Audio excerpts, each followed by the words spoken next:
નમસ્કાર મિત્રો, સ્વાગત છે તમારું આપણી આ યુટ્યુબ ચેનલમાં જેનું નામ છે ગુજરાતી જીકેની જમાવટ। તો ગત વર્ષે વર્ષ 2024માં સુપ્રીમ કોર્ટ દ્વારા લાખો કોન્ટ્રાક્ટ અને આઉટસોર્સિંગ તેમજ દૈનિક વેતન મેળવતા કામદારોના હિતમાં અતિ મહત્વપૂર્ણ ચુકાદો આપવામાં આવ્યો હતો, જેમાં સુપ્રીમ કોર્ટે તમામ કેન્દ્ર સરકાર અને રાજ્ય સરકારના અલગ અલગ વિભાગોમાં નોકરી કરતા લાખો કોન્ટ્રાક્ટ આઉટસોર્સિંગ કર્મચારીઓના હિતમાં નિર્ણય જાહેર કરતા જણાવ્યું હતું કે જો કોઈ કર્મચારી દૈનિક વેતન આઉટસોર્સ કે કોન્ટ્રાક્ટ કર્મચારી હોય અને 5 વર્ષથી વધારે સમયથી એક જ જગ્યા પર સેવા આપતો હોય તો આવા કર્મચારીને કાયમી કર્મચારી જેવા લાભ મળવા જોઈએ। સુપ્રીમ કોર્ટના આ એક કેસના જે મિત્રો તરફેણમાં ચુકાદો આપવામાં આવ્યો હતો તેને લઈને વિવિધ રાજ્ય સરકારો હરકતમાં આવી હતી, જેમાં મિત્રો આપ સૌ જાણો છો તે પ્રમાણે યુપી સરકાર દ્વારા જે છે તે આઉટસોર્સિંગ કોર્પોરેશન બોર્ડની નિર્માણ કરવામાં આવી છે।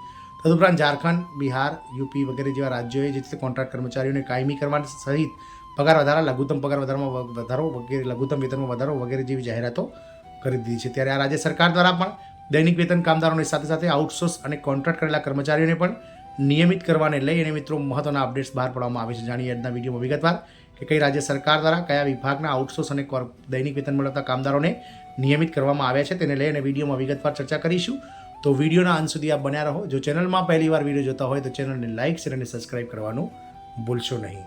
તો આ રાજ્યમાં મિત્રો દૈનિક વેતન કામદારોની સાથે આઉટસોર્સ કરેલા કર્મચારીઓને પણ નિયમિત કરવામાં આવ્યા છે। વાત કરીશું મધ્યપ્રદેશની, તો સ્ટેટ ઓપન સ્કૂલમાં દૈનિક વેતન મેળવતા કર્મચારીઓને નિયમિત યોજનાનો લાભ આપવાની સાથે આઉટસોર્સ કરેલા કર્મચારીઓને પણ નિયમિત કરવામાં આવ્યા છે।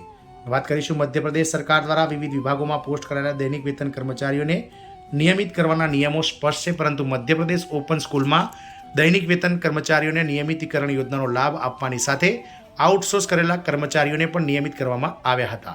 આ સ્થિતિ ત્યારે બની જ્યારે વિભાગે તેમને નિયમિત કરવાનો ઇનકાર કર્યો હતો। આ મામલો મુખ્યમંત્રી મોહન યાદવ, મુખ્ય સચિવ, લોકાયુક્ત સુધી પહોંચ્યો હતો। દસ્તાવેજી પુરાવા સાથે ફરિયાદ પણ કરવામાં આવી હતી। ઓપન સ્કૂલના દૈનિક વેતન કામદારોને નિયમિત કરવાની પ્રક્રિયા મુજબ ફાઇલ આગળ વધી હતી। આ પ્રક્રિયામાં 10 આઉટસોર્સ કામદારો અને 26 દૈનિક વેતન કામદારોને નિયમિત કરવાના આદેશો જારી કરવામાં આવ્યા હતા। આ આઉટસોર્સ કામદારોને એમપીકોન ફર્મ દ્વારા બોલાવવામાં આવ્યા હતા। નિયમિત કરવાના સમાચાર ફેલાતા જ અન્ય કામદારો સક્રિય થઈ ગયા હતા। આરટીઆઈ હેઠળ દસ્તાવેજો બહાર કાઢવામાં આવ્યા હતા અને લેખિત ફરિયાદ પણ કરવામાં આવી હતી। જ્યારે પદ ખાલી થાય ત્યારે જાળવી રાખવું જોઈએ।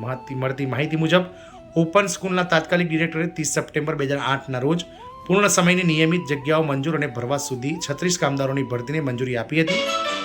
9 જાન્યુઆરી 2017ના રોજ 28 કામદારો હતા। ફરિયાદમાં કહેવામાં આવ્યું છે કે નિયમિત દૈનિક વેતન કામદારો તરીકે તેમને લાભ આપવા માટે ડિરેક્ટરે 16 જાન્યુઆરી 2017ના રોજ શાળા શિક્ષણ મંત્રી અને એજ્યુકેશન કાઉન્સિલના અધ્યક્ષને એક નોટિસ પણ મોકલી હતી, જેને સરકારે નકારી હતી। સામાન્ય વહીવટ વિભાગના 7 ઓક્ટોબર 2016ના આદેશ મુજબ ફક્ત તે દૈનિક વેતન કામદારોને નિયમિત કરી શકાય છે જેઓ 16 મે 2007થી લઈ અને 1 સપ્ટેમ્બર 2016 સુધી કામ કરી રહ્યા છે અને નિયમિતીકરણ સમયે હજુ પણ કાર્યરત છે। આ યોજના કરાર આધારિત અંશકાલીન અને આઉટસોર્સ કર્મચારીઓ માટે પણ લાગુ પડતી નથી। આદેશના ઉલ્લેખ કરવામાં આવે છે કે 1 સપ્ટેમ્બર 2016 પછી કોઈપણ કામદારને યોજનાનો લાભ મળી શકશે નહીં। આઉટસોર્સ કરેલા કામદારોને નિયમિત કરવાની કોઈ જોગવાઈ નથી કે તેમને નિયમિત કરવામાં આવ્યા નથી। જેમને નિયમિત કરવામાં આવ્યા છે તેમને નિયમો અનુસાર નિયમિત કરવામાં આવ્યા છે। શક્ય છે કે તેમના કેટલાકને શરૂઆતમાં આઉટસોર્સ કરવામાં આવ્યા હોય છે। આવી મિત્રો આ મહત્વના સમાચાર મધ્યપ્રદેશમાંથી બહાર આવ્યા છે, જેમાં ઓપન સ્ટેટ સ્કૂલમાં જે દૈનિક વેતન કામદારો છે તેની સાથે આઉટસોર્સ કરેલા 10 કામદારોને પણ નિયમિત કરવાને લઈને મુખ્યમંત્રીએ આદેશ જારી કર્યા છે। જય હિન્દ, અસ્તુ।